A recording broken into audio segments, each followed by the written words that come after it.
नहीं समझेंगे वो हमें, तू क्या चाहता है?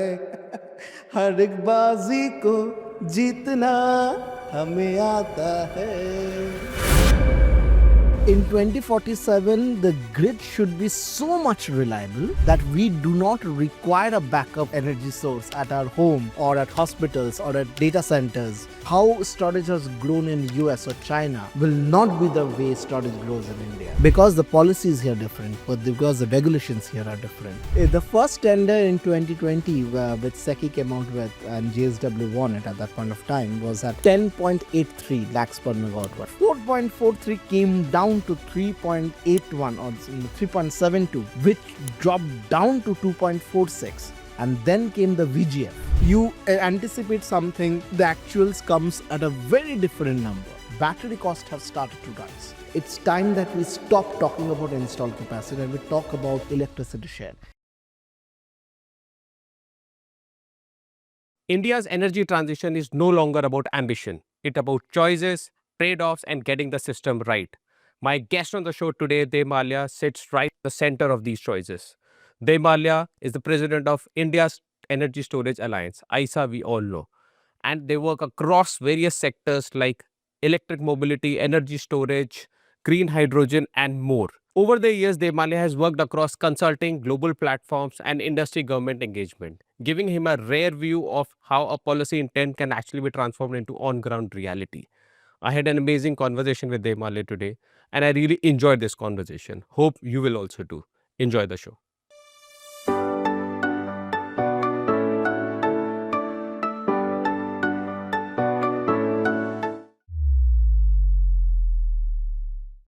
So, Debmalya, tell us, you've been the president of ISA for almost a year now? Yeah.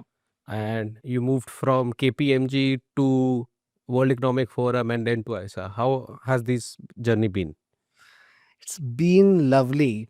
I think what KPMG gave me was the flavor of consulting. I have been in the developer mode for 10 years of my career with Aprava. And then into consulting, it gave me a flavor of the change. So it's kind of a long change from when you shift your lens from a developer to consulting mode. And there, of course, in World Economic Forum, I got the bird's eye view of beyond renewables and energy storage, all the other forms of energy. And but then my love for energy storage remained, and that's why I'm in ISA today. I joined in April, so it's almost a year. That's awesome, Debmalya. And what's the vision is all about taking the users into the future of 2047. So we would love to know what Debmalya's vision for India 2047 is. India's vision for 2047. I would love to see my country um, looking into the way. So both parts, some two parts are very close to my heart. One is, of course, capacity building and training and education, and second is energy that I work with. So I would love to see the literacy rate grow up and people getting trained and people getting at work without going to foreign universities. We should be able to cater to that requirement within India. And second, on energy front, I would love to see the world load shedding. Like we talk about dinosaurs today, prehistoric era. So we would have electricity at the farthest portion of India reaching there and reliably reaching there. So 100%, 24 into 7 electricity should reach there. Wow. And let's just assume that Debmalya is walking into a city, an Indian city in 2047. What do you see around? What has changed? Is really surprising for you at that day? Ah, one, of course, is clean cities without any garbage. Right. And second, of course, the civic sense of people also improved a lot. And yes, something related to energy is that I would love to see that electricity coming from today, like we have predominantly from non-fossil fuels energy. I would love to see that coming from non-fossil fuels energy. Okay. And You did talk about electricity or even 24/7 electricity that would should be there in 24/7. What do you think would have happened? How would that mix have been? What has really gone behind the scenes to get that 24/7? And where does storage will sit in 2047 again if we talk about the future? Thank you. So, whenever we talk about converting fossil fuel into non-fossil fuel as the main source of energy, we generally talk about wind, solar, okay, Yes. and of course hydro. So, wind, solar, if it has to become dominant source of energy, it means that we are making a fluctuating source of energy, a variable source of energy, as the main source of energy. That means we need a bank who can adjust with the fluctuations of the wind and solar. And that is where energy storage comes in, which stores in whenever you produce more and gives back to the grid whenever you produce less. So I think that is where I see that if renewables have to become the mainstay, then there has to be someone who has to work with renewables so that renewables is the mainstay. Of course, nuclear will be there, where nuclear will be kind of replacing coal. So the base load is nuclear, and above that, whatever comes in as renewables is renewables plus storage. That is the dependable renewables. When we talk about energy storage, where does battery energy storage sits in this? How big is it today? And how big do you think it'll be another 25 years? Oh, okay. So energy storage, yes. Invariably, whenever we talk about energy storage, we boil down to batteries. But then the family of energy storage, if we look into it, is huge. It contains mechanical, electrochemical, thermal, gravitational. So many sources of energy storage is there. But then they are all at their level of evolution today. Batteries, of course, has become the mainstay, and that is why we talk about batteries. The mainstay is because of its utilization in electric vehicles, and lithium ion has been that in that sweet spot where it gets used as electric vehicle battery as well as stationary storage batteries. But today we are talking of only 2 to 4 hours duration of storage requirement in the grid globally. But then tomorrow, as I said, that if renewables has to grow, that is, so the storage duration will also grow in coming years. So that is where the other forms of energy, like say gravitational storage, CO2 storage, pumped hydro that we are already working with, will play a major source. So of course, these other technologies will also have a role to play in the grid, which is dominated by renewables. So when you talk about 2 hours or 4 hours of energy storage, are we talking about this is per day, per month, per year? Per How day. does it look like? Per day, you require, so globally, what we have seen is the requirement of storage per day tunes from 1 hour to 4 hours. That is where the globally storage requirement is today. That said, we see projects of 8 hours, 10 hours duration coming up. Okay.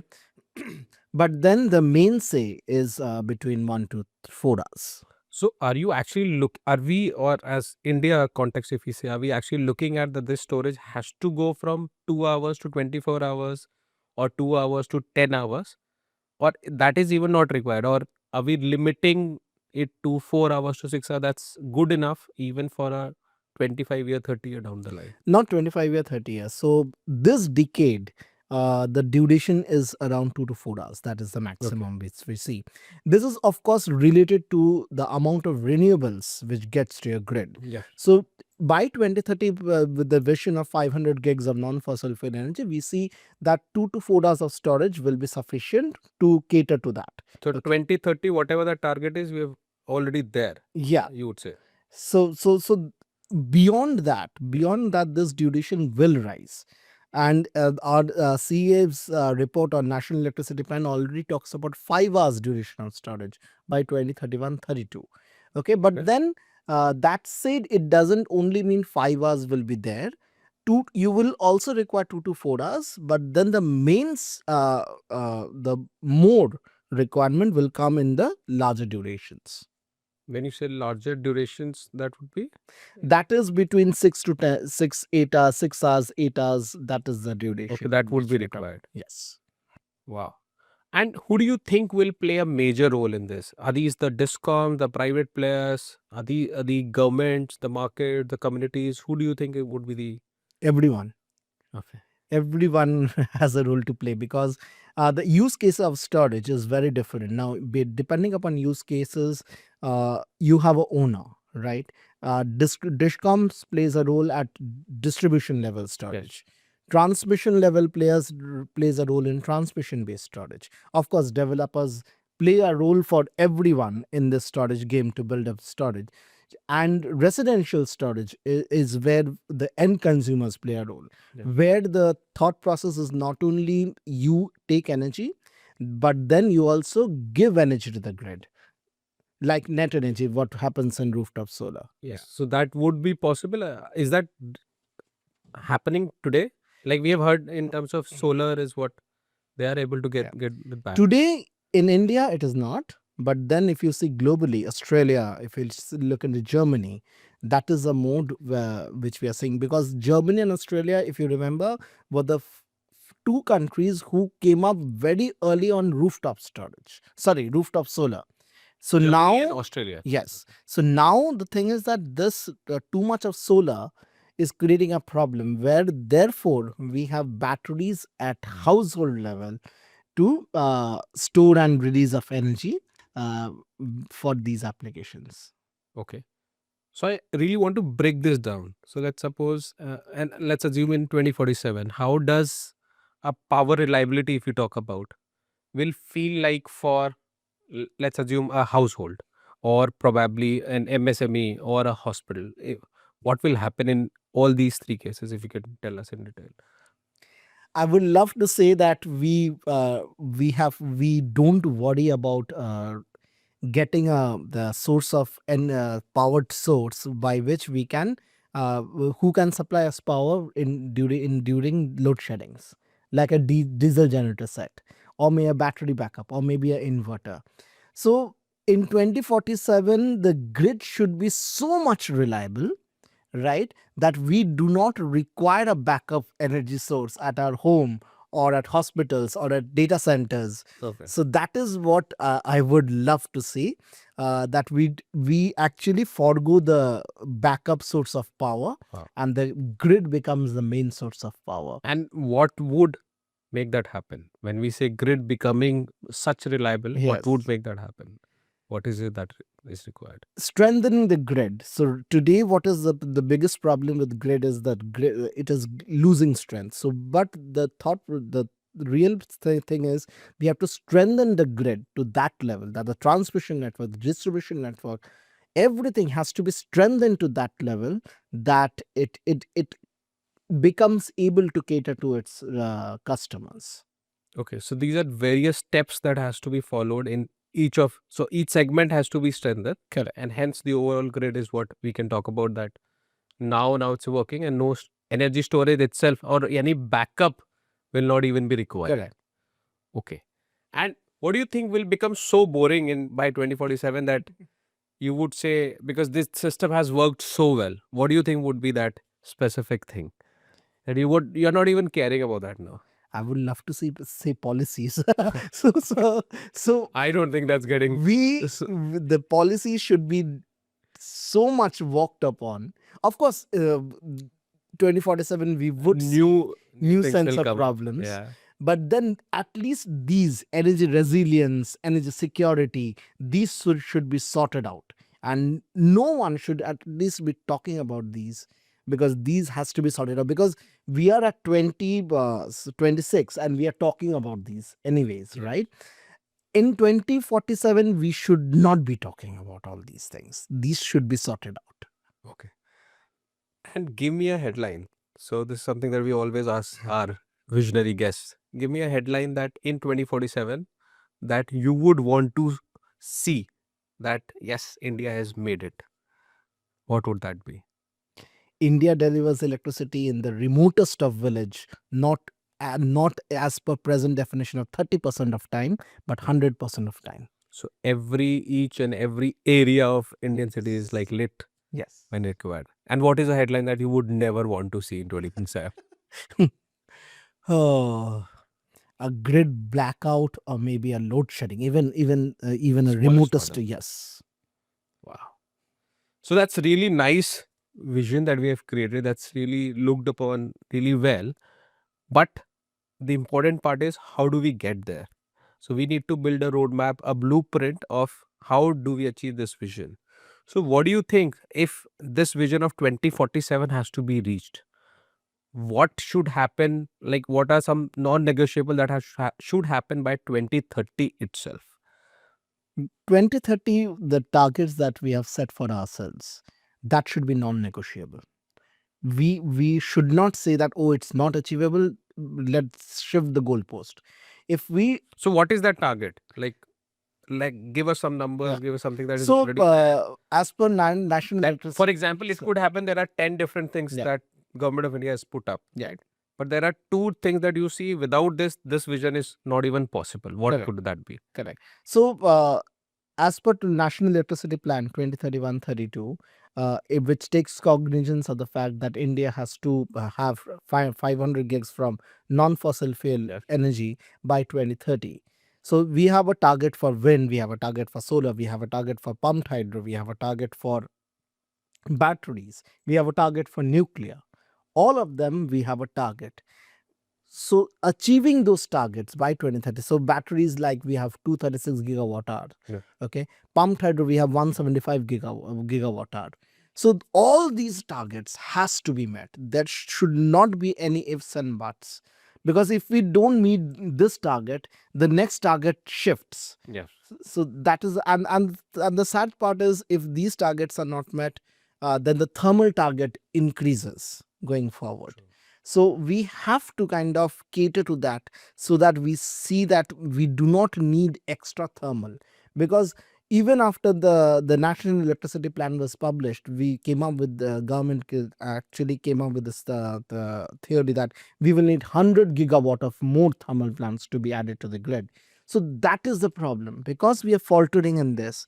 So thermal gets it's not bad. It's not bad, but then the thought process with which we started off was that, okay, we once upon a day we will see thermal going down and renewable coming as mainstay. And do you think we are in that process of achieving that? Like we are still in 26 and 2030. I think we have already achieved 50% of that. 50% in terms of energy installed capacity, Install yes. capacity. But yeah. but I think it's time that we stop talking about installed capacity and we talk about electricity share. True. So we that 50% renewable, what we talk about installed capacity, is still giving us what, 20% energy requirement, and that 48% of thermal installed capacity is giving us 75% of energy requirement. So even if this shifts 75% from renewables and 12% from coal, that will be a huge thing to happen in the grid. Okay, those numbers has to Yes. shift a bit. Something has to go down, something has to Correct. come up. And then, okay, very nicely put up that only the installed capacity is not the number that we should actually look at, but it's what's happening with the share of electricity. And possibly even if we achieve 100% of the installed capacity by 2028, that may not Yeah. solve the actual problem. Yeah. Right? And you also talked about energy storage. What if we talk about 2035, and again we are talking about and making a blueprint for 2047. So by 2035, what has already happened in storage, that it is not being called as a new sector, right? Or it's not dependent on something else right now. By what should have happened that it becomes an independent sector and it is not dependent on any of the VGF or anything that is required.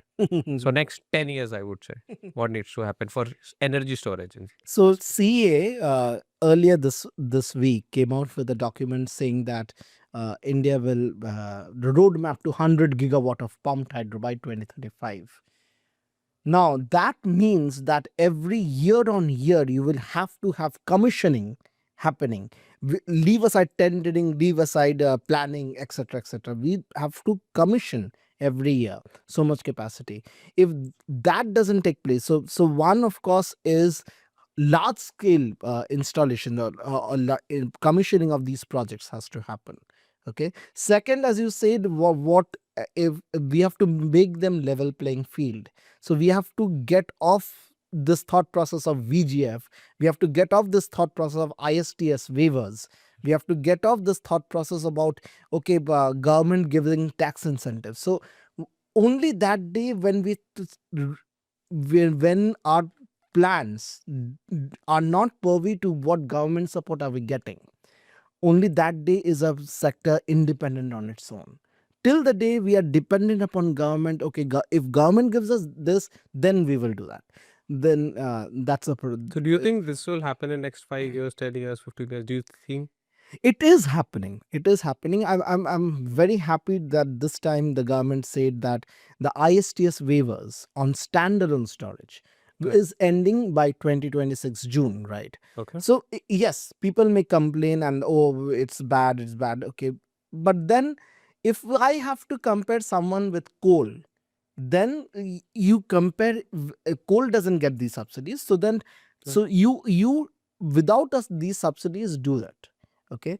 Anyway, storage cost has come down drastically down. At we are getting storage at the tender 2 days back was 1.82 lakhs per megawatt per month. So it has come down drastically.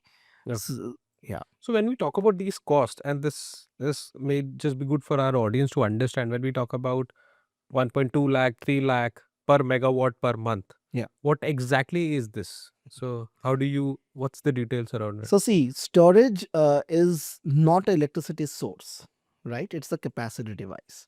So you have to think it like, okay, it's a capacity device which I am giving to the Discom, okay? And the Discom is giving me rent payment for using that. Okay. And using that, he can use it as per his will. Okay, he tells me, okay, I will use your device 2 times a day, or I will use your device once a day. Okay, I will give you land, I will give you electricity to charge your batteries. What you need to do is you need to just install it. That's it. Yes.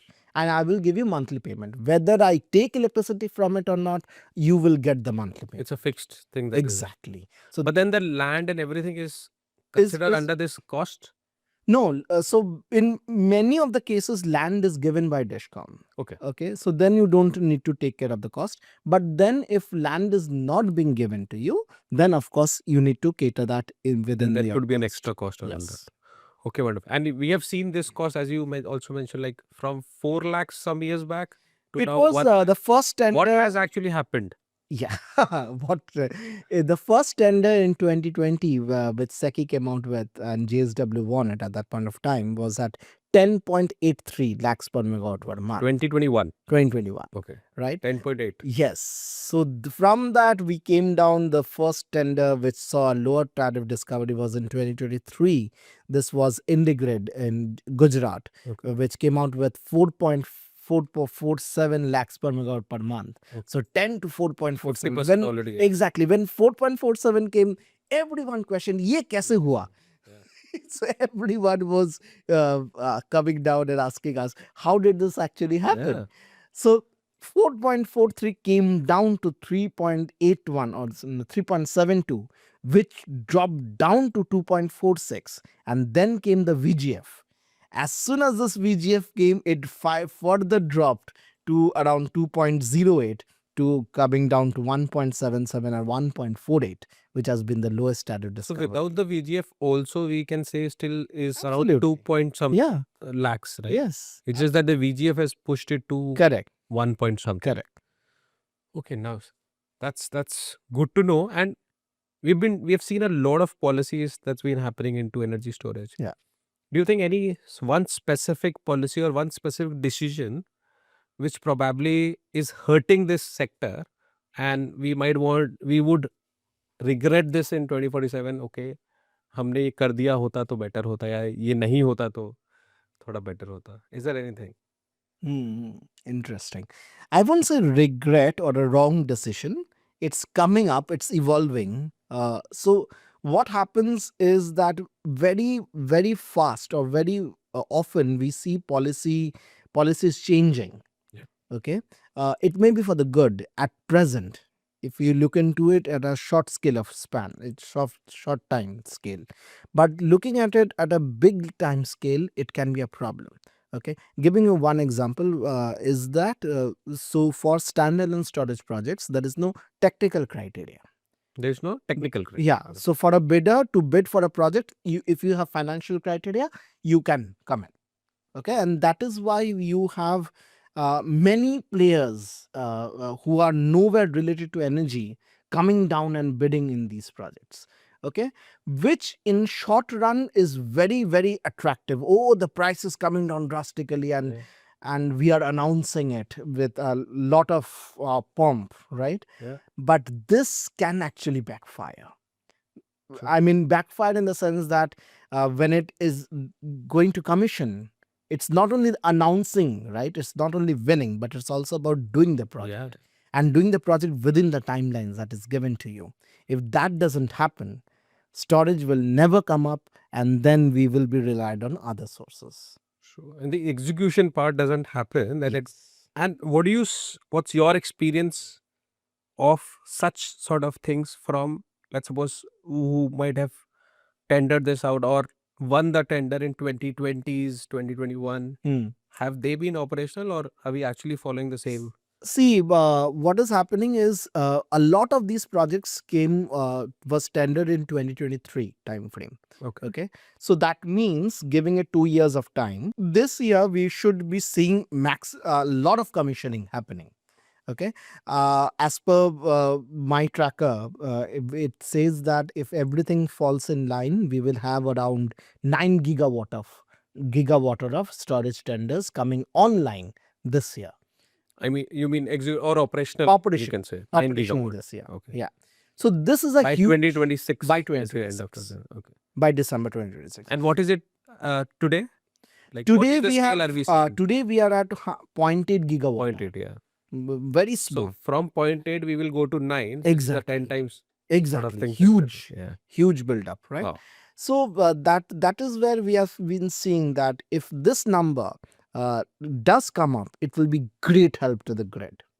If this number falters, then people will often start talking, okay, let's see to other sources, because we have to come up with renewables of that source, of that magnitude. 500 gigawatts of renewables, right? And today we have 43 gigawatt of renewable tenders at the verge of getting cancelled. So it's a paradox. Yeah. So although we are creating this blueprint because these are very important, and there actually came up two specific questions on that. One definitely is on the cancellation, but something that I would want to ask in terms of the IESA report that came up recently, right? It talks about energy storage being a watershed moment for India's, or this is a watershed moment for India's energy storage. But it could go here and there both ways, right? So where do you think, or what decisions can make it or break it? So both angle, if we can talk about. Policy certainty at the least that we require, because if there are gray areas, Yeah. okay, and people start interpreting those gray areas as per their will, that can be a problem. Okay, tomorrow if that is challenged at court, then you do not have a document which says it ABC written in black and white. It is being interpreted by people. For an example, containers. Okay, a battery container. What is the customs duty or for a battery container?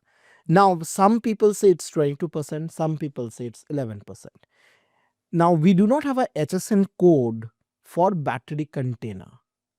So it becomes, how do you interpret it? Some people interpret it as battery bank. Now, if you interpret it as battery bank, then battery bank HSN code is there, and that is at 22%. Okay. But some people interpret it as a simple container. If you look into container, it is a 11%. Which can be used for anything. Exactly. So you need to define these. This is the elementary thing, right? No, but then everybody would be taking this as an 11% only. That is what is happening. There is gap. That is what is happening. So you need to define this first and foremost. If you don't define this, people are open to interpretations, of course, then there is a Of problem. course, if somebody leaves a loophole for business guys, they would definitely would like to use it, right? And they're probably using this legally. So that is what I say. So you need to have policies defined in black and white. You cannot risk a gray area in that. How will that be interpreted? You cannot do that. Okay, but this is something that you would say can break this system. What Yes. can actually break this system? Then policies. What good policies are Correct. being into? So the problem is that it comes to if we are getting it from China anyways. With China, the container comes to our port and then it stops, and all this debate again starts off. Okay, let us return. Okay, release it, stay it, and 2 months of valuable time gets lost. Right? Then the container moves to site. So all this is, you have a timeline with you. You have a Yes. target with you, so that goalpost gets changed. Wow. And this brings me to my second question, where you actually talked about the cancellation of such projects that's been happening. Yeah. And again, referring to your report, the annual report from the IESA that came up, there was a huge cancellation that I can see. Probably around 20% of those got cancelled in last 2 years, if we talk about. Yeah. So what could be the reason around it? See, cancellations, of course, the And how much it actually impacts, as you talked about the goal that we have? cancellations is not much for battery storage tenders. It has not been much for pumped hydro or pumped hydro too, but then the pumped hydro numbers are very large. A single tender is a 10 gigawatt to a 20 gigawatt hour. Okay, so one cancellation will change the numbers, right? True. Now, battery storage, we haven't seen a lot of cancellations. Earlier day tenders got cancelled because the tariff discoveries were very high. Now, this fallen cost, it's a two-side sword, right? Yeah. If a project gets signed today, I will give you an example of Telangana. Okay, Telangana awarded a project in March 2025, and they got a tariff discovery of 2.4 lakhs per megawatt per month, Okay. which at that point of time was very good tariff. Okay. Now, the PSA, or the purchase sale agreement, or the tariff adoption by the commission did not happen very fast. It lingered till December came. Now, at that point of time, December, the tariffs coming out in this arena was 1.77, 1.82. So, of course, a 2.4 will look very high as against a 1.77, right? So then it got cancelled. So that is the the faltering point, right? You need to act very fast. As soon as a tariff discovery is done, go in for purchase power sale agreement, go in for tariff discovery. And we have seen this act beautifully by certain states like Gujarat, Rajasthan, Madhya Pradesh. They've been very fast in acting. So I will give an example. Rajasthan, they got a project awarded in October. By December, its tariff approval came through. Wow. Done. So that is the pace at which you need to kind of deliver, because you are playing with a technology which changes every Very day. fast. Yeah. So we talked about Telangana, and you talked about the cancellation of this project because of the cost differential, right? But then let's suppose Telangana has to do this project again. Again, the long process has to happen. This tendering, and to reach at that stage, it will take probably an year, not lesser than that. But you would have wasted that time, right? Probably this cost might go to 1.3 to possibly 0.8 also. But then you've lost that time. Yes. Isn't that even a bigger failure in that case? A huge failure. A huge failure. And we need to understand that these were under the VGF scheme. Okay. Now, if the VGF scheme doesn't get utilized within time, then we all know what happens to a budget allocated, what happens to that. So it's very essential that states also understand this and get projects which they are taking up, and or rather which they have been given by center to a conclusion very fast, or maybe not very fast, but then as fast as possible. And because we were building this roadmap, where do you think, or which states will be the top 5 states to get this energy storage or even battery storage to be, or will be the top 5 states for India for in this energy storage sector in next 25 years, let's suppose? So wherever we have renewable penetration high, those states, so and who have been very active in this energy storage game. So we have Rajasthan, we have Madhya Pradesh, we have Gujarat, we have Andhra, Okay. we have Kerala. These 5. 5 done? Yes, 5 done. Yeah. Yeah. Okay. And I want to give you some superpower, for example. And let's suppose you were the top Avenger, or you had a team of Avengers, right? What do you think would be the one decision that as a team you would want to take, or one reform or a policy that you want to bring in, that if this happens, I am 80% sure that whatever we are trying to visioning will happen? What would that be? Oh, lovely. We have something called resource adequacy plans. Okay. Okay. And every state has to build a resource adequacy plan.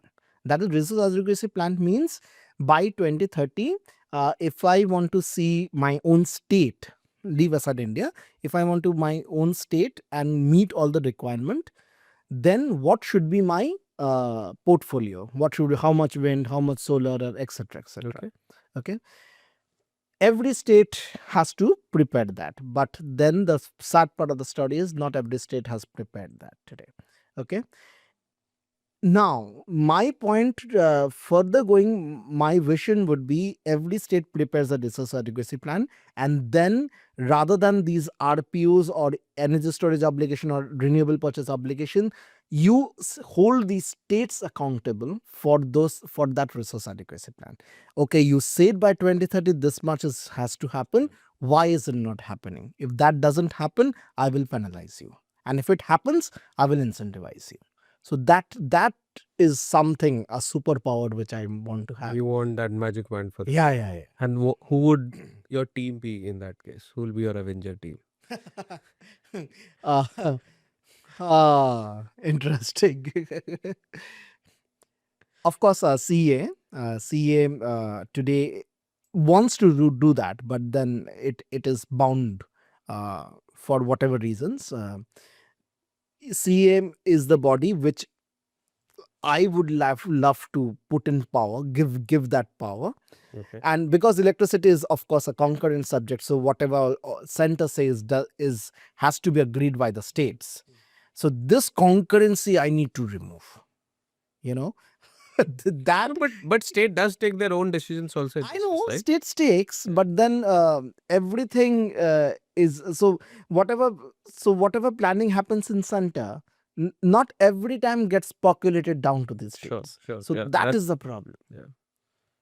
So that definitely becomes an issue, because a lot of things are governed by the state themselves. Yes. Right. So possibly center can only give a guideline. Correct. And some states can take that up if they feel like good, but a lot of them may not if it doesn't feel good to Correct. that case that can happen. So that was wonderful, Debmalya. That was nice vision that we created first, and then secondly, we created a roadmap or a small blueprint around it, how we can actually reach to that vision. Now we have one specific segment or one special segment on what's the vision. We call it PodPlay. It's something that we feel it's fun, and the visionaries have gone unfiltered in this segment. So today I have a little different sort of a PodPlay. We have understood that Debmalya have been singing from last 6 to 10 years, and we wanted to utilize their skill for this PodPlay segment. So today's PodPlay segment, we call it Sing It or Scrap It. Oh God. So what we are doing is, so I am giving you one statement. If you believe in this idea, you'll have to sing one line that captures it. And if you don't believe in this idea, you can say scrap it. But you can understand we have prepared this list in a manner that you'll have to sing more. So let's start. I hope you are ready to sing some of the lines. Okay. So first one, India can reach net zero 2070 without fixing DISCOM finances. हम होंगे कामयाब, हम होंगे कामयाब, हम होंगे कामयाब एक दिन. Wonderful. We are going well then.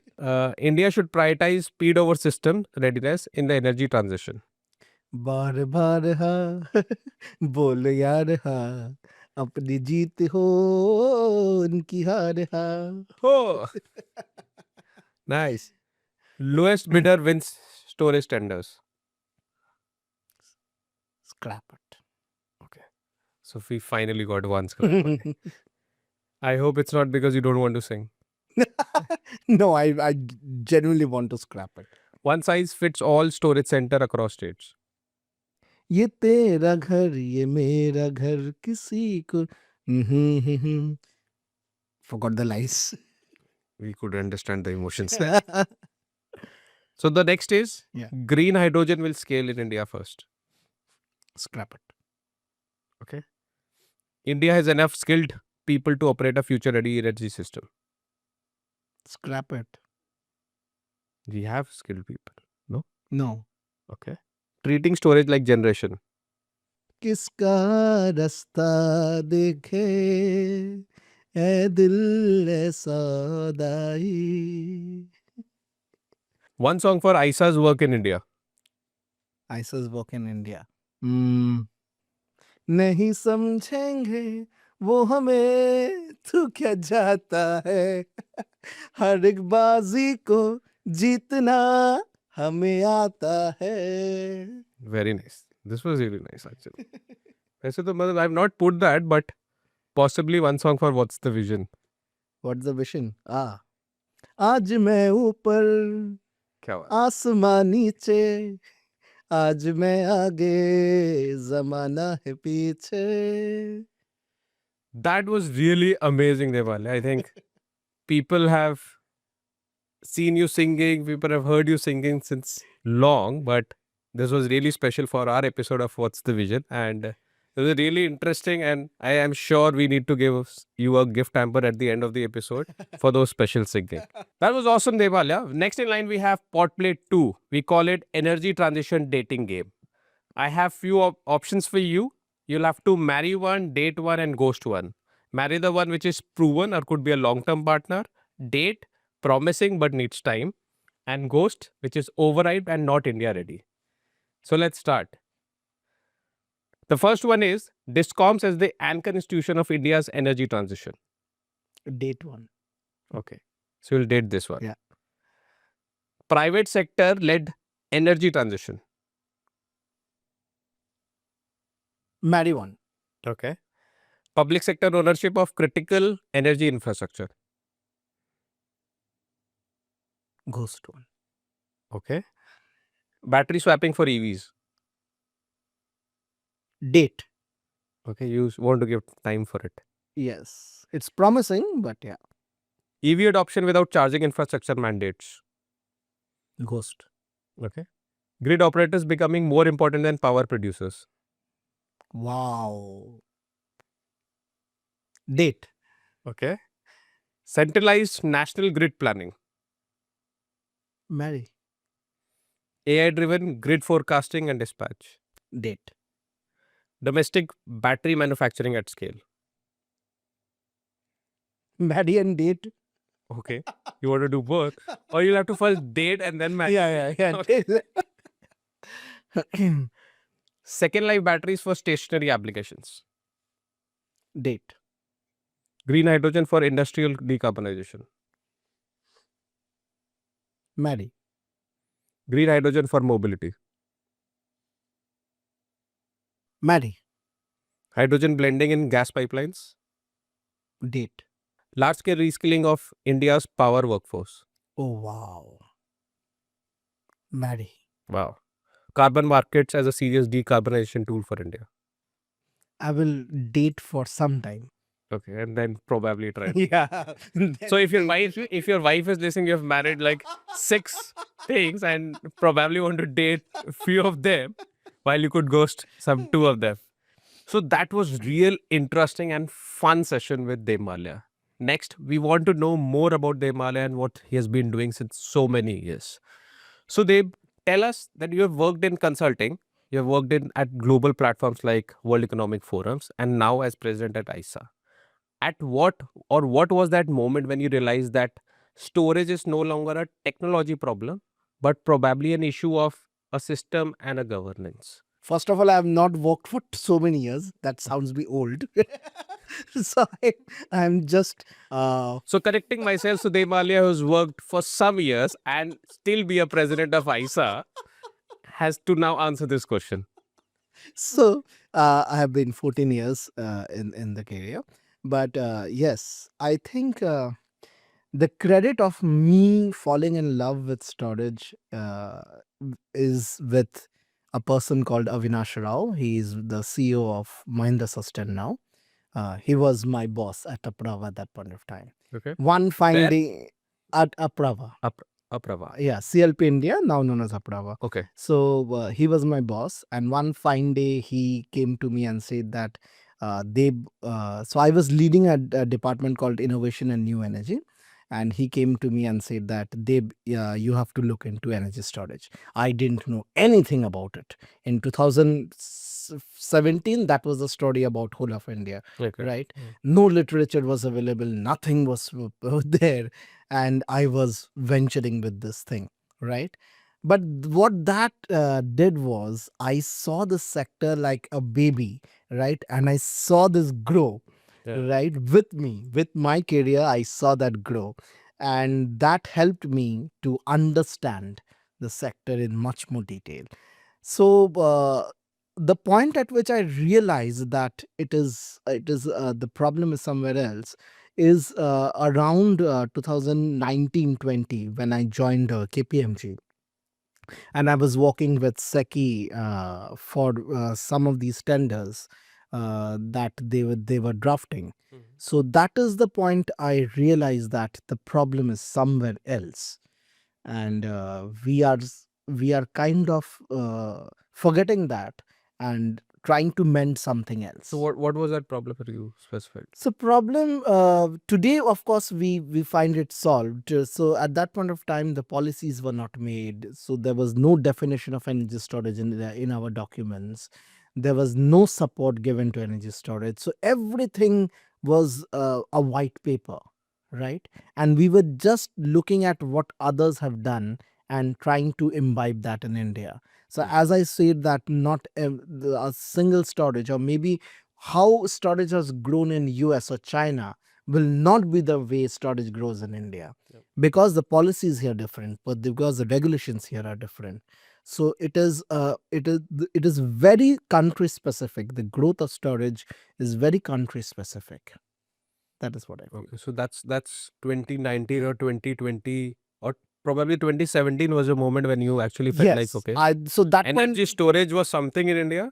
Probably 2020 taught you that yes, this is yeah, different or a bigger problem to solve. This is right, not something that I'm only looking at. correct. Wow. So what do you think during this year that you have worked on? One thing that you want to unlearn and probably want to start again? Unlearn.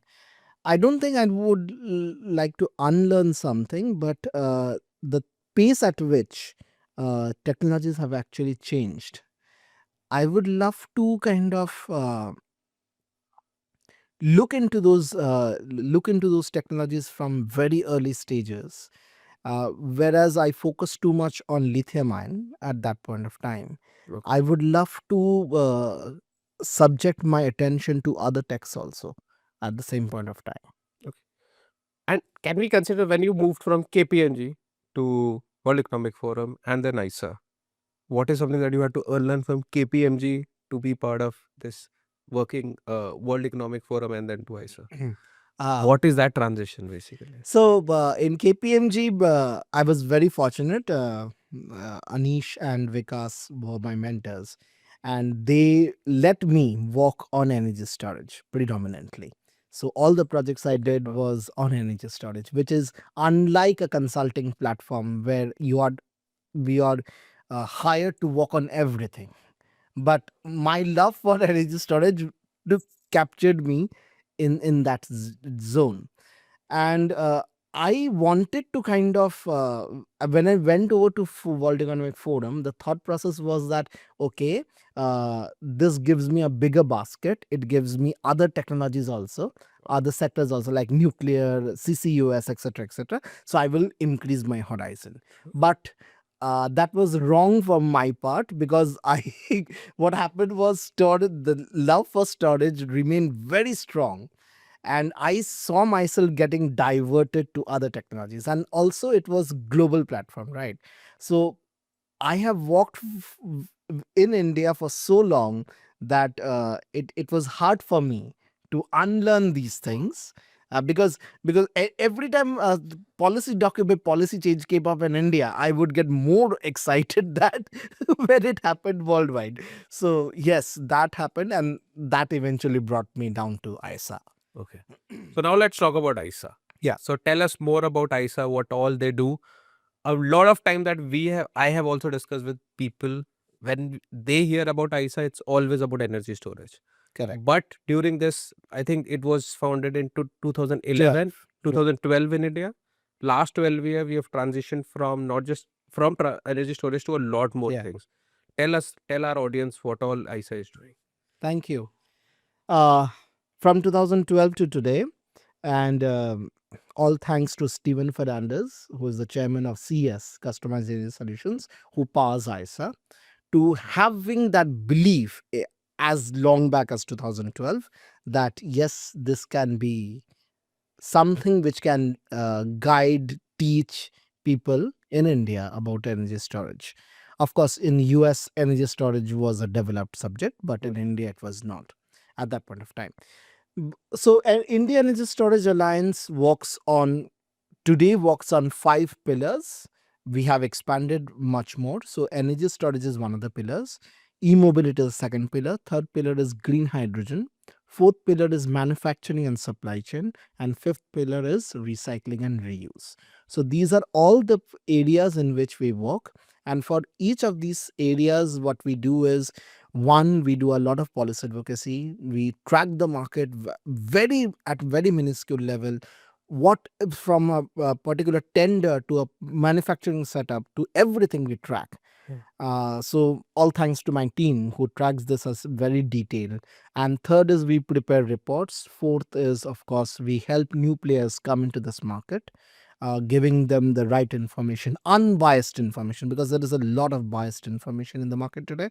So giving them those unbiased information, helping them in business development, and of course we do conferences and events. So this is all we do. I'm very proud to tell you today that we have 200 strong members in this alliance, Wow. representing each of this value stream. And I'm very, very happy and proud that we have been helping the industry in capacity building. We have been going to institutes and training people, NTPC, be it NTPC, be it private players. We have been going there and training people. So that is what I am most proud being in ISA. Wow, wonderful. And we've seen, and 200 is definitely a very, very big number. Yeah. I'm not sure whether such associations, there are any other association which have this much number of partners or members of that. I would love to think so. And how could actually be, and probably you would want to make it from 200 to 500 to 1000. Yeah. How can one organization or some of the organizations which are listening to the show can partner with ISA, and how can they contribute? I think one, of course, yes, we have been partnering. WRI, for instance, is a partner, strategic partner.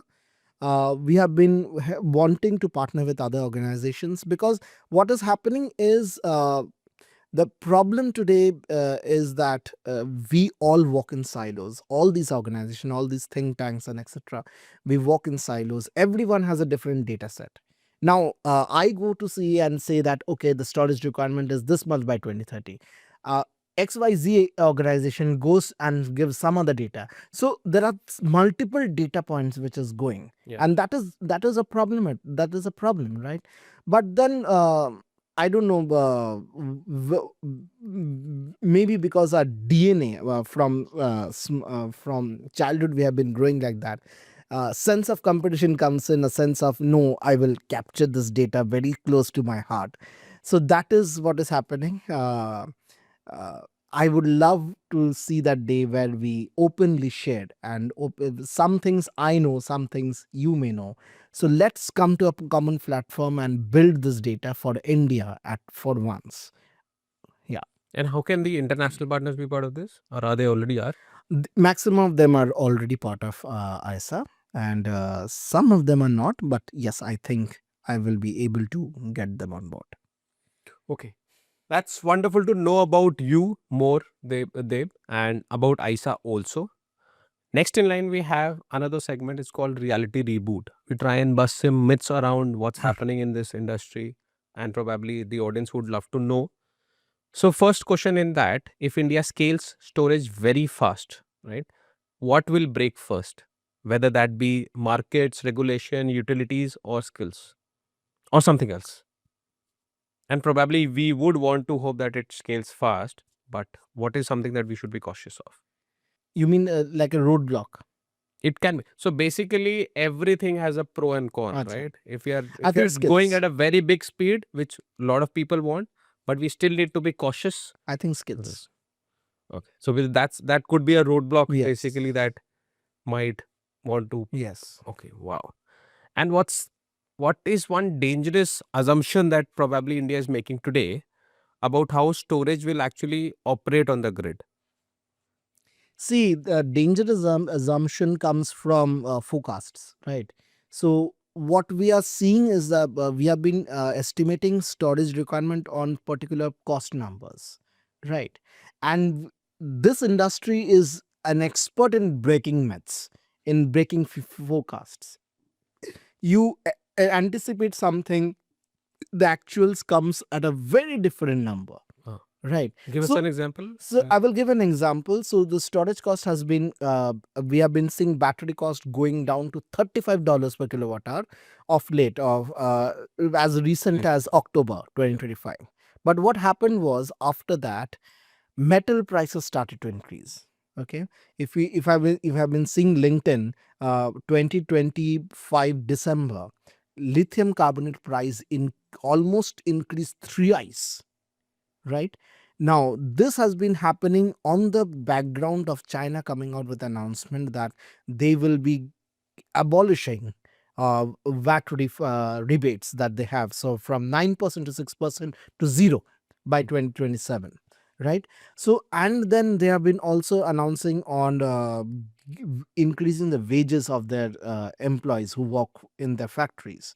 Now, all these have come down to they will come down to something, right? So they have come down to battery costs. Battery costs have started to rise. Now people are thought that this cost will always go down, but Yep. then Push. in the last month the cost have started to rise. Now this has already sent alarms all over, because contracts has been signed. Now even contracts which have been signed, people are canceling those contracts because they are saying that I will not be anymore. It won't be possible for me to give you batteries at that cost, right? Sure. So that is a thing that the forecast on. And if you have been forecasting this requirement for 2030 and anticipating 2030 mein ye cost hoga, so yeah, that's drastically actually impacted your exactly numbers. Wow. And you did talk about VGF, right? So do you think India is just using this VGF as a catalyst to promote this sector, the storage sector, or is that actually becoming a barrier to the large scale growth? The thought process of bringing a VGF was to accelerate, but today if I see the VGF, it looks like a baggage to me, Okay. right? Uh, the one thing that I would love to see is this VGF getting kind of shifted to non-lithium ion technologies.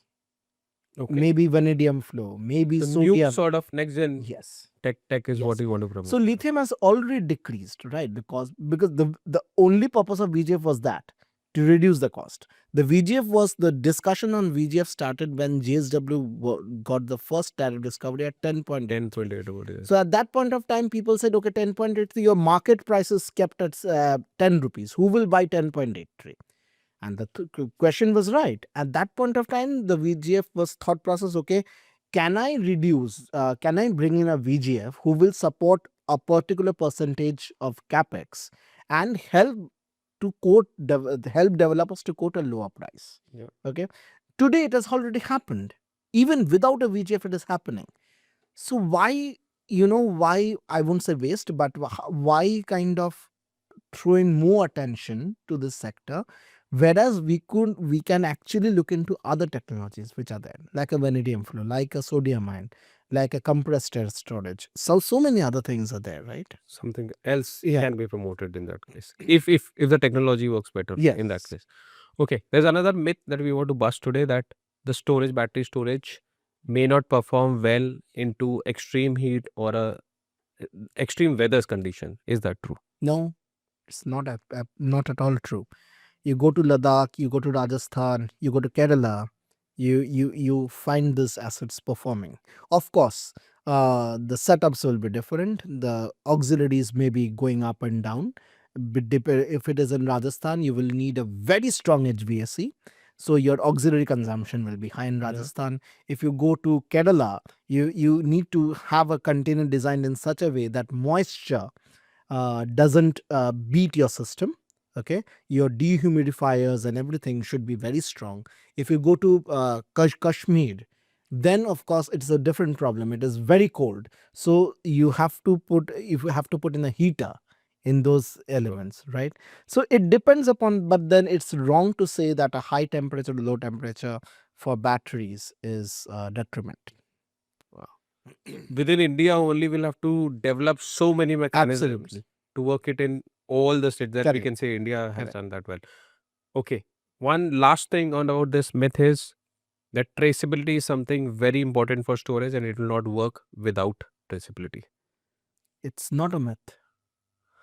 Traceability, I think WRI has been working on it, battery Aadhaar, and well done, I would say, on that.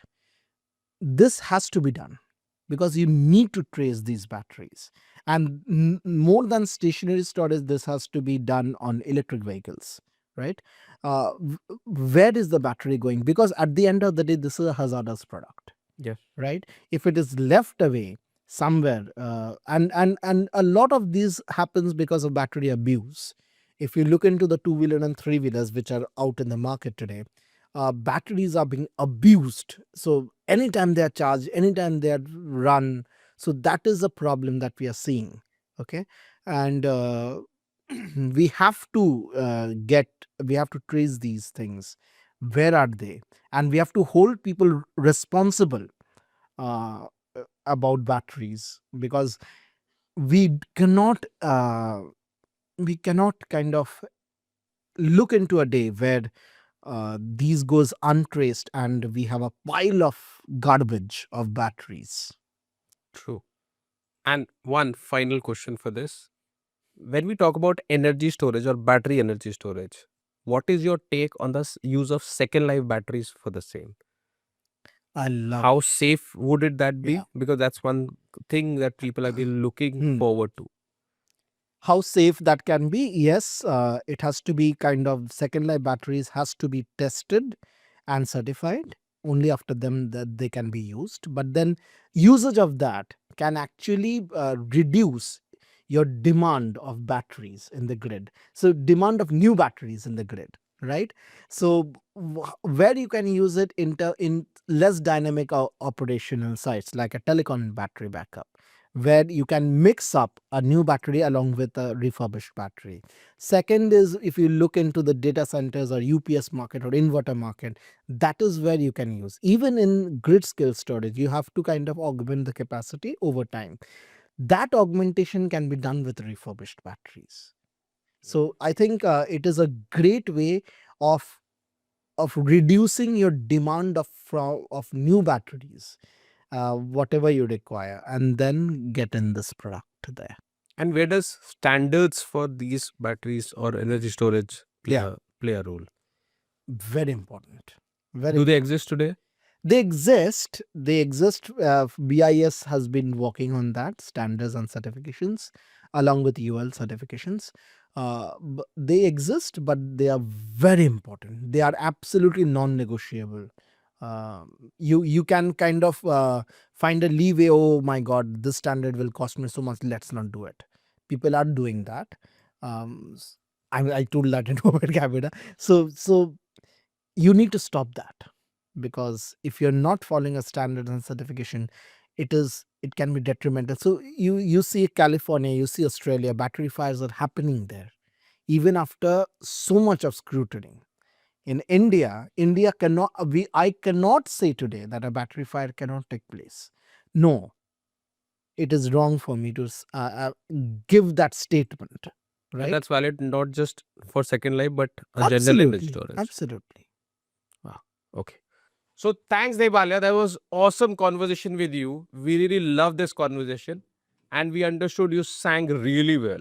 And for that, we have a What's the Vision hamper for you, and this is the one that you get. And we are very lucky to have you on the show. Thank you.